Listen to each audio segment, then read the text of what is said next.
इसका बेहतरीन एक सादा सा जो इलाज है वो सुंड 50 ग्राम, नशादर ठीकरी 30 ग्राम, काली मिर्च 10 ग्राम, सना मक्की 80 ग्राम, इसका पाउडर बनाएं। एक माशा दिन में 2 से 3 बार इस्तेमाल करें।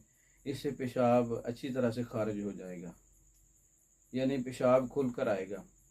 तो उसके कतरे जो हैं वो रुक रुक कर आने वाले, वो मसला हल हो जाएगा।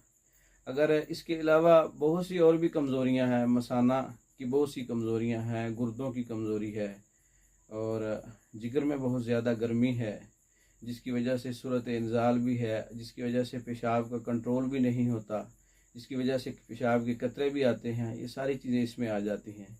तो उसके लिए या तो लबूबे कबीर इस्तेमाल करें खुद बना के, या अच्छी कंपनी का जैसा कि अशरफ लेबॉरेटरी है इसका इस्तेमाल कर लें, या घर के अंदर एक इसके मुतबादिल एक सादा सा नुस्खा है माजून मुकव्वी